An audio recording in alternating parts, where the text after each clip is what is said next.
To tell the truth and nothing but. Hi, I'm Scott. Hi, I'm Mark. And this is Church is Lame, the podcast where we try to fix the church by talking about the stupid things churches do and how it breaks the entire body. All right, what do we got, Scott? I mean, there has to be something out there, right? Yeah, so I found like this thread of stories that just kind of talk about deception, right? And so I thought like, well, since we have no big breakout like crazy big a headline this week, maybe like we'd put together this interesting thread of thinking, okay? At least All right. maybe it's thinking. You never know. Maybe it's something else, but we'll find out here shortly. I try not to think too much. It gets me into trouble. Okay, so my first headline is one that truly epitomizes the mission of this show, which is stupid things churches do that make churches look stupid, right? Okay. Okay, so we have Door Christian Fellowship Ministries of McKellen. Say that 5 times fast. I'm not even sure I understood it. Right? So they had the totally unsurprising idea to do the musical Hamilton at their church. And I'm sure they didn't do anything goofy to it whatsoever. Not at all. Well, so first of all, they didn't secure the rights, which is a big no. Okay, Really? especially Wow. for a hit Broadway show that is still running its first run, right? Who knew? Right. And then B, because churches are churches and because they can never pass up an opportunity to make a great work of art a little less great, they injected it with overtly Christian messages and people accepting it. So apparently you can't put on a play at a church without somebody accepting Jesus as their personal savior. Right. So was this like done by the same people that, did that horrible Left Behind movie with Nicolas Cage? I hope not. I really hope not. Hopefully this church had neither the money nor like a bunch of millionaires willing to finance it, Well, maybe they should have. They could have made it worse. All right. So let's talk about like the should have known better aspect of this. So there are going to be Christians who are just going to say, we don't know about copyright. We're just simple Christians trying to do the work of God. How could you expect us to know about the law? Right? Yeah, probably because like every year your church is paying a CCLI license so you can sing, Ding, Jesus ding, is ding, my ding, ding, friend, ding, or, give just that man a prize. So one of those obvious things. Yeah, so let's just unwrap that real quick. Artists deserve to get compensated for their work just the same as anybody else does, right? You go to work for 8 hours a day. The reason you do that is because somebody compensates you for your time, right? Well, artists don't get compensated for their time. They get compensated for their intellectual property, right? And that intellectual property is protected by copyright. And churches are no stranger to this. What happens is they keep a list of all the worship songs they do throughout the year, and then they report it to an organization called CCLI, Christian Copyright Licensing something or another, right? Mm-hmm. And CCLI takes a look at that list and says, well, you're doing some hymns and you're doing this and that. All together, you fit into this pricing tier package, right? You pay us this amount every year.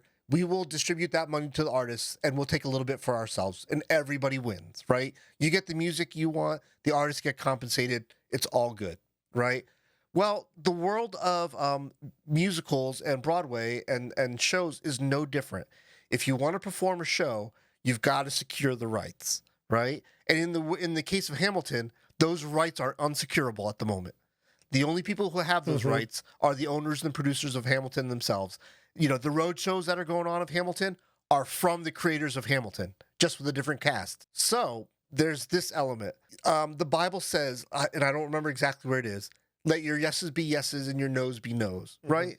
And that's another way of saying honor your freaking contracts. And if you don't have a contract, like, don't do stupid things, But like Hamilton, they said, look, we're putting out a show and nobody but us is allowed to put it out.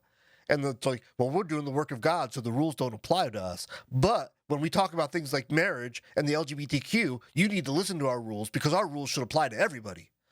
It's so exhausting to deal with the hypocrisy sometimes. Oh gosh, yeah. And I think there's a lot of problems with just how, Christians approach copyright in the first place. Yeah.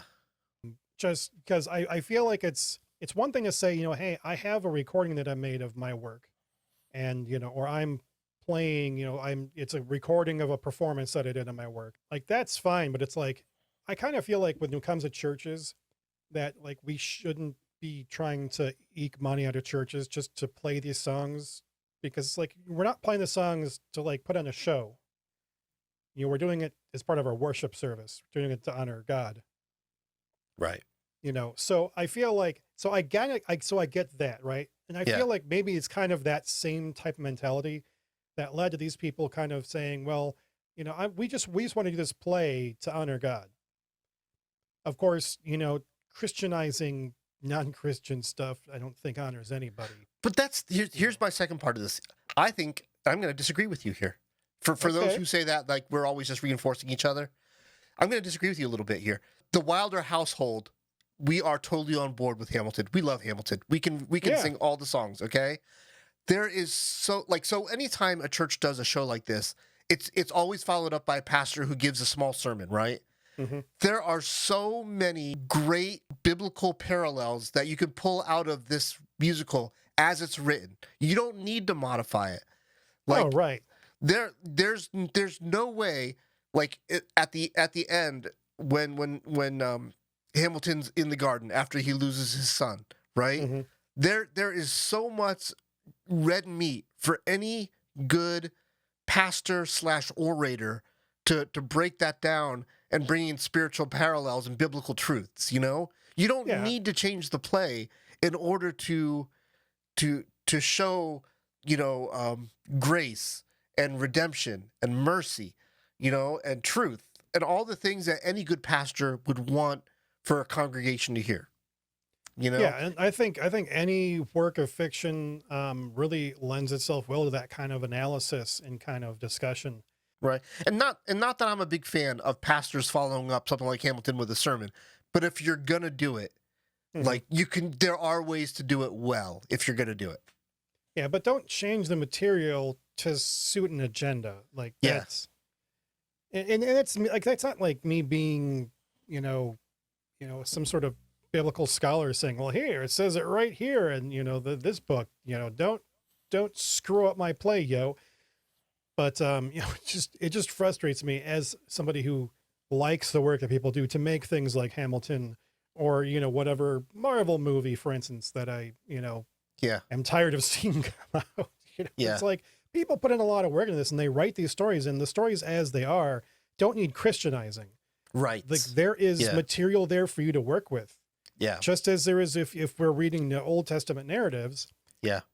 Imagine if somebody took like the whole David and Bathsheba thing, where David looks out across the rooftops and sees Bathsheba bathing on the roof, and he gets all hot and bothered about it, and Yeah. then many things ensue, and then he ends up having her husband Uriah the Hittite send to the front lines of battle, where he dies.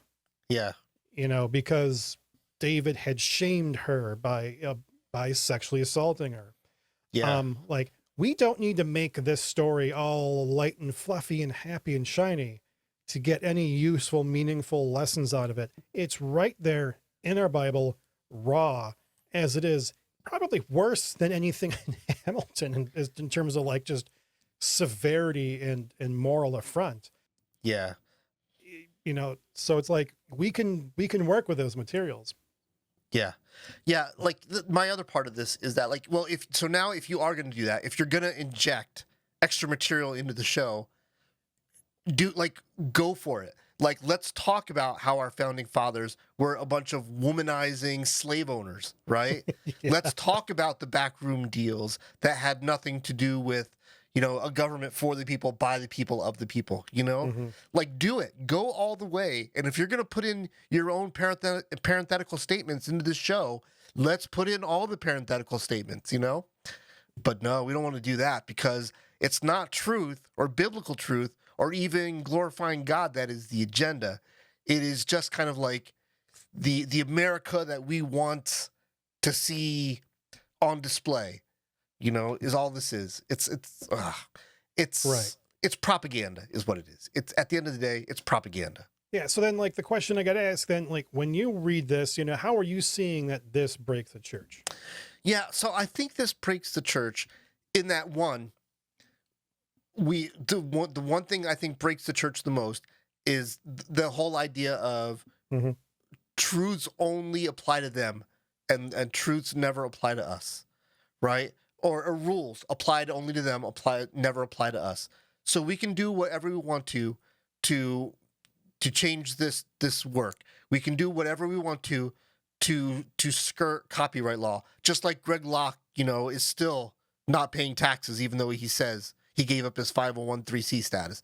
We can say and do whatever we want, and screw the church, screw the government, screw the sheep who come into our doors and give money every week. We know what we want to do, and we're going to do it anyway. And I think that kind of screw everybody mentality kind of reminds anybody who might think about going to church that there's no difference. I'll buy that. All right. Well, what else we got to complain about? Okay, so what do we have here? Christians stop using Pharisee as an insult. That can't be true, because the only way I know the word Pharisee is as an insult. So what's that about? So this is Christians need to stop using Pharisee as an insult, which I think is stupid. It's what are we supposed to use it as? Because there are no Pharisees around today. But so just to make sure, so define Pharisee. So and how it might be used popularly. Okay. Well, yeah. All right. So a Pharisee, so you had a number of Jewish sects in this, in the first century. Pharisees were probably the most significant group. You had the Pharisees, you had the Sadducees, and you also had this group called the Essenes. The Essenes were probably the group responsible for us having the Dead Sea Scrolls. Mm-hmm. They were very small in number and very on the fringe. You also had the Zealots, who, were like your militant anti-Roman Jews. Yeah. Like your... Yeah, eyes on the prize, Pharisees. Pharisees, back to Pharisees.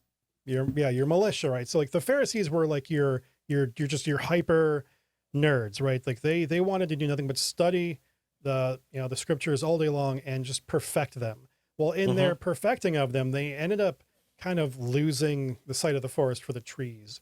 And so these Pharisees had this bad habit. Say what it says in Matthew chapter 23. It says, "They preach but do not practice. They tie up heavy burdens, hard to bear, and lay them on people's shoulders, but they themselves are not willing to move them with one finger." They do all their deeds to be seen by others. So for as much as the Pharisees wanted to get the Bible right, they just lost it. Like it became a tool of control, and it became a way for them to excuse their own behaviors. Like there's this I forget where it was, but it was they would tithe money and then be like, "Oh yeah, well I can't give any money to my mom who's hungry because I tithe. Now I don't have enough money." It's like, well, you were better off giving the money to your mom. All right. And so as a result, now in modern church, Pharisee is very derogatory. Yeah. So now when you hear a pastor talk about the Pharisees, he's talking about corrupt leadership. Yeah. And I think, that really is obvious to most people in the church, at least, if you're not within the church culture, maybe you haven't heard the term, but you have these people saying that we need to stop using Pharisee to describe corrupt leadership or corrupt teachers, because one of the reasons that they gave was because it's anti-Semitic. Yeah, I know. It's because the Pharisees were Jews, and so to call somebody a Pharisee as an insult is to be anti-Semitic, which is, that's kind of like saying to call a Christian a Marcionite is anti-Christian. Now, Marcion was a Christian back in the day. He was he was just declared a heretic ultimately, right? Because he thought we didn't need anything Jewish or related to Jewish. So he said, we don't need the Old Testament. Just get rid of it, right? So yeah, that's kind of like the thing. Is if I call you a Marcionite, I'm not being anti-Christian by calling you that. I can't call you a Pharisee. And it's not like there are present day Pharisees. If I said, stop being such an Orthodox Jew about this, that would be a problem. Right. So what is the argument here? So there's an article out here that says we need to stop using the word Pharisee. why? Like, there's got to be a better reason than just because, like, it's anti-Semitic, because that makes no sense. That's the only real reason they gave. Really? Because, like, to me, this seems like, what's the right way? Hyper reductive, might be a way of saying it. Like, I'm not sure like what to call it. I mean, like reductive, maybe. I mean, it's definitely some manner of, non sequitur. Straw man. I'm not even sure what the problem is. Or I guess let's really call this out for what it is. Most pastors in today's church in America are Pharisees. They're incredibly wealthy. They love their positions of authority. They love the amount of money they can make tax-free. They love the fact that if you become a popular enough pastor, you might be on the speed dial of the president of the United States. They love their TV shows. They love their radio broadcasts. They love their pictures on books. They love the fact that they are a bestseller on Amazon, right? But then when it comes time to say, well, what do you do that makes the world better? Like, there's not a whole lot to grab for other than I speak every week at a really big building that draws on lots of people who put money in the pot so that we can build bigger buildings, right? And so I think the way we think about Pharisees in the Bible is the way we can think about all what you and I probably call celebrity pastoring in America. Yeah, so like basically every podcast we've done to date. Right. Yeah. So I mean, maybe like this person wants to stop using Pharisee because maybe he sees himself in that word, maybe. I mean, that's kind of what I'm reading into it. Relevant magazine, super popular, incredible millions of people on their mailing list, incredible reach, incredible amount of what's the persuasion, right? The ability to persuade. But then, like, you make a paycheck doing it, and then you look in the mirror and you say, what have I done to make the kingdom real? And you have the same answer as the rest of us. I try to be a good husband. I try to be a good father. And I feel bad that you don't feel like that's a good enough response, like that you don't see the big picture in the small things, Yeah. And like, this is somebody who's gotten, I mean, pedantic to a degree that I don't have a good phrase for. Yeah. Because like they just decided they don't like this word, the Pharisees. It's like, well, who were the Pharisees really? Like, it's like, we call the Pharisees bad because of anti-Semitism. It's like, no, we call the Pharisees, bad because Jesus called them out for being jerks. Right. Like, I'm sorry, but like in the article tries to say, well, if Jesus like didn't like these people, like what's the problem with me calling people out on being Pharisaical? And just the article got really dumb at that point. Yeah. Because they didn't have an answer for it. They just decided that it's anti-Semitism, it's anti-Semitism, it's anti-Semitism, and that's it. It's like, no, like I think we need, I mean, especially in light of, this podcast and others, I think we need to have a word that really calls out, our teachers that are being like this. And it's worth pointing out, at least in terms of the New Testament, like the Pharisees weren't, they weren't the Sanhedrin. Like there might have been Pharisees in the Sanhedrin, but the Sanhedrin was the leadership of the temple. So like they're not equivalent. So, to call somebody a Pharisee, it could be a church leader. It could just be a church attender that falls into this category of Pharisee, but it's a special kind of hypocritical behavior that I do think we need to be especially on the lookout for. Cause like what Jesus says in Matthew 23, they tie up heavy burdens, hard to bear, and they put them on other people's shoulders. Like how many people listening to this podcast, and or you and me individually, like can look at this and be like, yeah, I can point out tons of times in my life that somebody has like given me the burden to bear, only to find out like that person was, abusing their spouse. Yeah. Or something like that. Yeah. Yep. Yeah. I think we need people. I think we need leaders. I think we need writers who aren't afraid. Like, this is particularly funny. A writer who wants to get rid of words, Oh gosh. Like, am I the only one who sees the irony in that? Like, yeah. Dude, I've, having written academic papers. Yeah. Yeah. Like I could have said much of those things in way fewer words than I Yeah. did. Right. Hey, church, let's not be afraid of words. Let's find power and utility in them. Like, let's find usefulness in them and use them when they need to be used. I think that's just silly. That's silly. Stupid Yeah. stuff. Okay. All right. So let's go on back to our theme of to tell the truth. Village church settles words is hard. Words is hard. The village church settles child sex abuse lawsuit. No shortage of those happening in the modern church today. Sex abuse lawsuits. Really unfortunate this one happens to be a child sex abuse lawsuit, and it's not an isolated case for this church. Here's the weird Because thing it's about never an isolated case. it's never an isolated case. I believe the number in this case. It doesn't even matter. Doesn't even matter. Yeah, But one here's is far too many. Right. Exactly right. Here's the thing. There was a settlement paid out, and then a statement from the church once again affirming we've done no wrong. Right. And I get this. When there's a settlement, as I am not supposed to infer guilt from the settlement, but it's just silly and stupid. So let's I'd like to kind of draw this map, okay? Like how are we not supposed to Right. infer guilt when you settle for something? Right, exactly. So let's draw the map. There's a complaint, and then there's something that somebody doesn't want to talk about, right? And so there's a settlement. There's an agreement that you're going to get a boatload of money so we don't have to talk about something, right? Well, okay, there's something that they don't want to talk about so badly that they're willing to dish out heaps of money. So the thing that you cannot stop shining the white, bright light on is, hey, there's something that a church absolutely positively is in fear of talking about. They're willing to do whatever it takes to not talk about it. It doesn't matter what it is.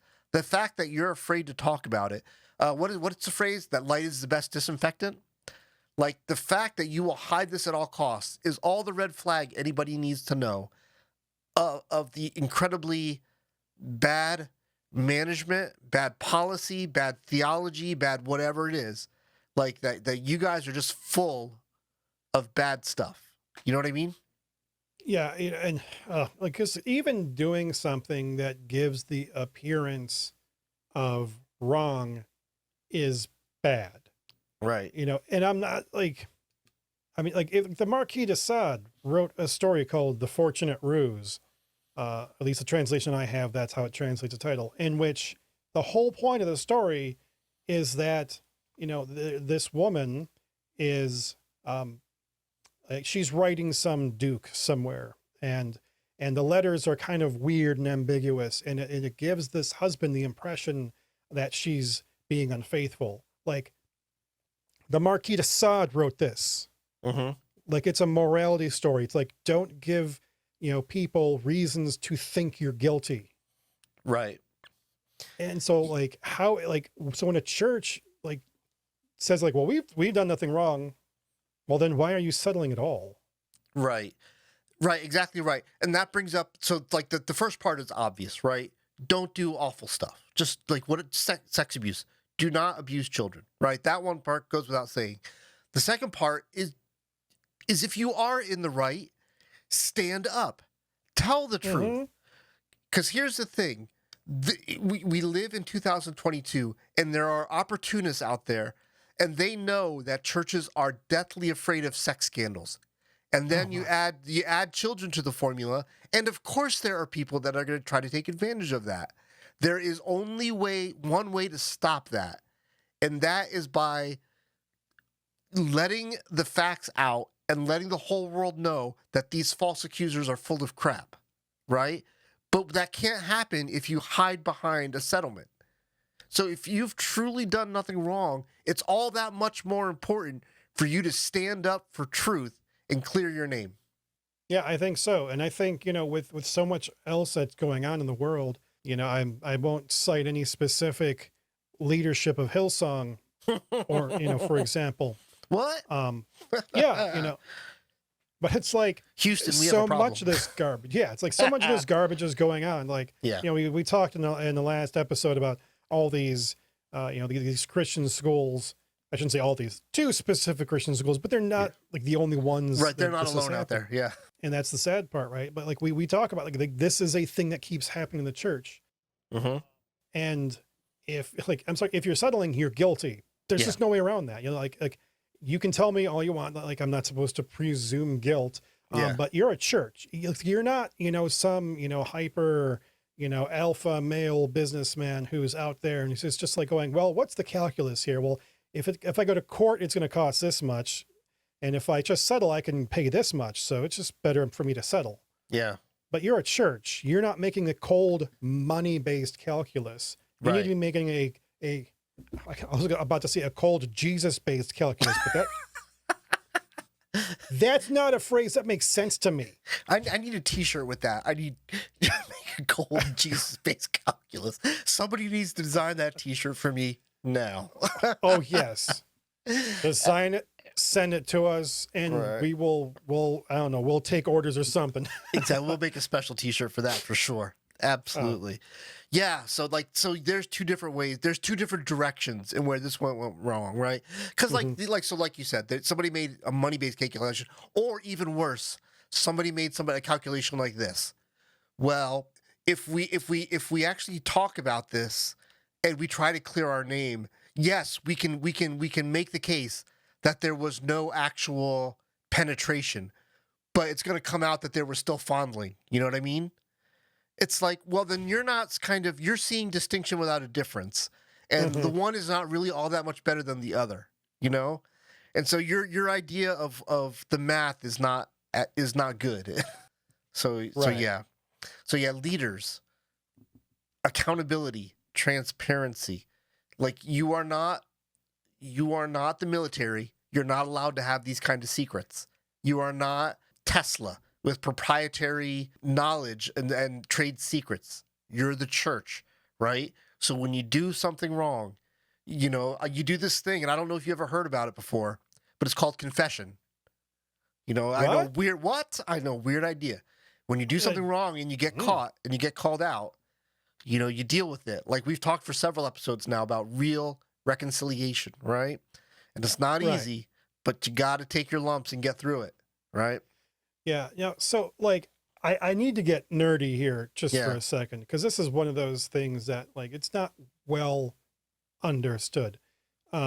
So, in the 10 Commandments, it's like, you shall not take the Lord's name in vain, which a lot of people think, means you can't say well, Jesus Christ, as an exclamation. I'm not saying that that's good. I'm just saying that's not what this is talking about. Yeah. Like that Hebrew word there means specifically to bear up or carry. So, it's like, do not carry this load in vain. Do not carry the Lord's name in vain. Do not take upon yourself God's name vainly.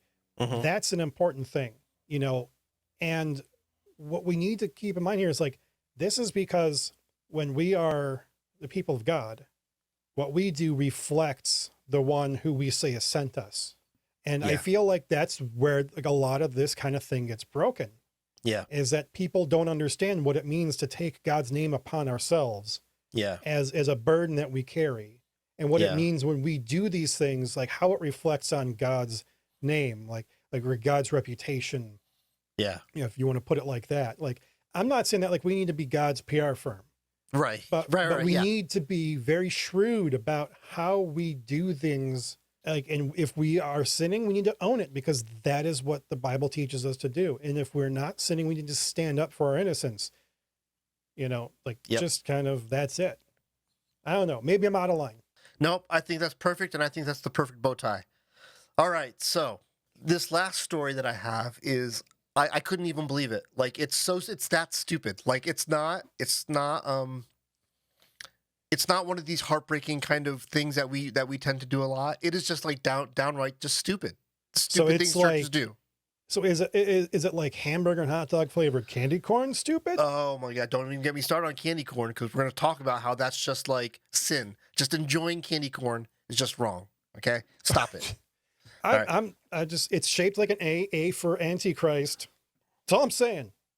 Okay. So this story starts like any other stupid story in the church these days. Mm-hmm. Sexual abuse, adultery, power, pastors who believe their own hype, all that kind of stuff. That's how the story starts, and there's nothing interesting about that. Okay, but then, right, the church goes through all the pain that the aftermath of that causes: staff resigning, church splits, all sorts of heartbreak and dysfunction among the church family. Right, all Mm-hmm. that stuff is the inevitable outcome of that kind of stupidity. Right, Yes. to the point where this church can't pay its bills no more.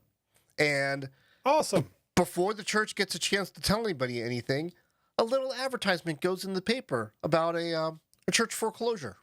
And, hey, pastor, is there any chance we're going to lose our church? Is it being foreclosed upon?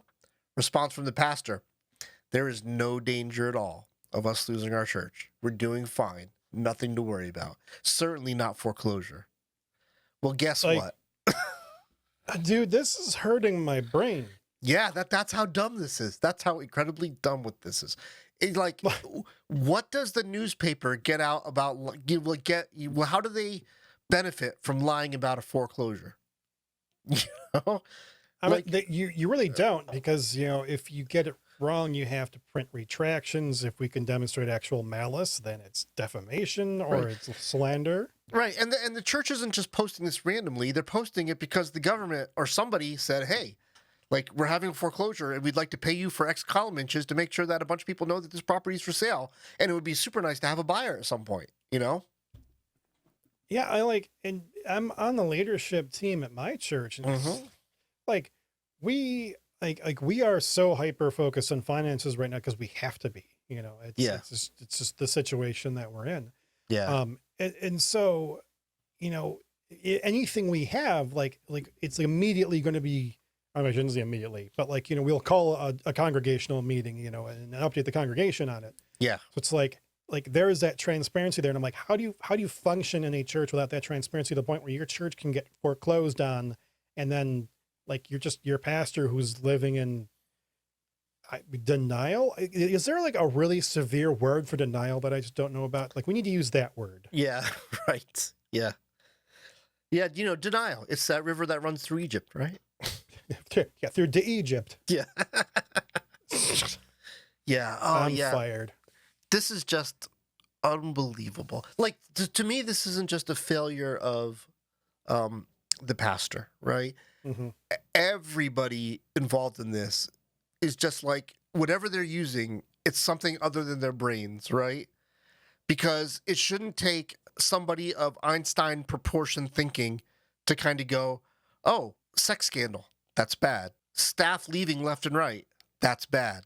Membership leaving and splitting and dividing, that's bad. Oh no, everything's fine. Everything's perfectly fine. Like, of course you should be worried about the viability of this church being able to actually operate into the future. So the idea that people are even wondering, like, oh, hey, is that foreclosure thing? Is there any tinge of truth to that? Of course there's a tinge of truth to that. Like, what are you all thinking over there? Like, what kind of fantasy land are you all kind of working in over there? Yeah, I don't even think we need to answer the question, how does this break the church? Because Yeah. I kind of feel like it's so obvious, because it's literally shutting down a church. Exactly right. Yeah, this is really just a really good exercise in, let's just do the cause and effect through this whole process. And Mhm. hey, we do something stupid up front and churches implode as a result. Ugh. Yeah. So that was really kind of it. Like, this week has really just been a couple days ago, you and I were both agreeing about the headlines and how we were just kind of not really feeling it. But it really has been a master class in stupidity. Really, the essence of the show, in truly things that are just truly just stupid. Yeah, it's if you want to talk about, we call the churches lame, of course, right? And we're using lame in that American, or I Yeah. should say, United States sense of, the church is, doing stuff that's stupid. But in another sense, in the very literal sense, it's lame.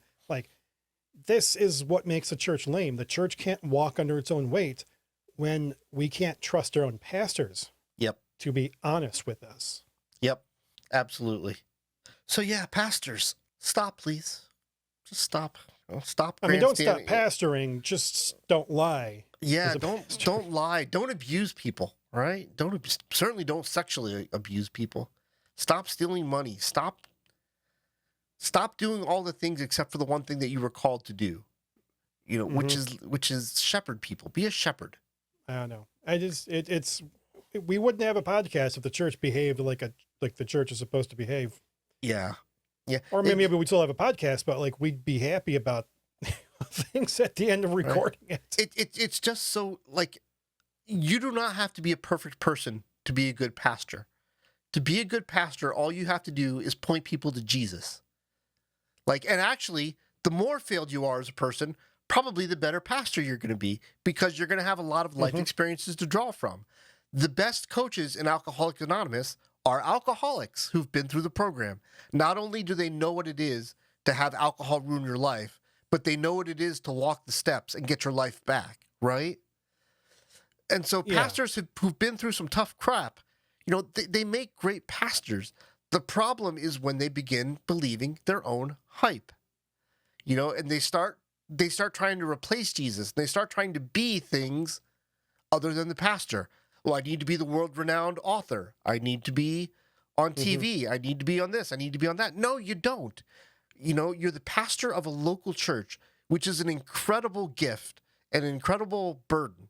And you should take that gift and that burden and treat it just that special and just that sacredly because it is a sacred responsibility, you know? And I want to call out, you know, congregational members too, just, you know, there are, you know, rank and file Christians like you and me, that we have a responsibility not to put our pastors on a pedestal.